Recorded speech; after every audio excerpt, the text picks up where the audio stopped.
యుద్ధాలు చేయంగా petrol diesel తోటి పెద్ద పరేషానే మోపైందొల్లా వాడకం సుతం ఎక్కుండుతోటి పిటాన పిరమైతుంది ఇంధనం అడ్డగోలు వాడకం తోటి ప్రకృతికి సుతం పరేషానే ఉన్నది.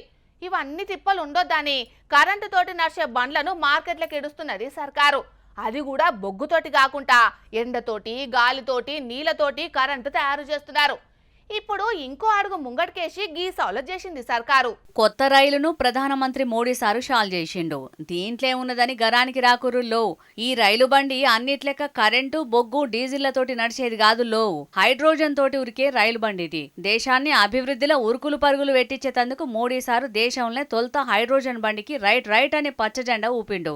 బొగ్గు బండ్లైనా డీజిల్ బండ్లైనా ఇంజన్లు మండి కరెంటు తయారు కాగానే ఉరికేటి. ఇక కరెంటు బండ్లకు కరెంటు కావాలన్నా సుతం మళ్ళా బొగ్గే కావాలి. ఇవన్నీ తిప్పలు లేకుండా ఈ భూమి మీద బగ్గ దొరికే హైడ్రోజన్ గాలితోటి నడిచే ఇంజన్లను తయారు చేసి పట్టాలెక్కించారన్నట్టు. 2014 की स्थिति नहीं है ये मोदी है, बहुत पहले सोचता भी है और समस्या के समाधान के रास्ते भी जमीन पे उतारता है. ఇయాలగా రైలు బండికి హర్యానా దిక్కున్న జింద్ రైల్వే స్టేషన్ లో పచ్చజెండా ఊపి షాల్ చేసిండు ప్రధానమంత్రి మోడీ సారు. తోల్తనైతే హర్యానా దిక్కు జింద్ కేంచి సోనిపట్ దాకా 89 కిలోమీటర్ల దూరంలో ఉరుకులు పరుగులు పెడుతుందట. దీనికి 10 బోగీలున్నాయట. ఒకటే పారి 2600 మందిని ఎక్కించకపోవచ్చునట. కానీ మన దిక్కు ఇంకా ఎక్కువ మందే ఎక్కుతారు. జిబజిబ అనుకుంటా ఈగల్ లెక్కనే ముసురుతారు రైళ్లల్లా. హైడ్రోజన్ తోటి ఉరికే రైలు బండ్లను కొన్ని బయటి దేశాలల్లో షాల్ చేసిరు గాని జపాన్ అసొంటి తోపు దేశంలో ఇప్పటిదాకా ఇంకా షాలే కాలేదట. ఈ లెక్కన చూస్తే మనం శానా తోపే అన్నట్టు.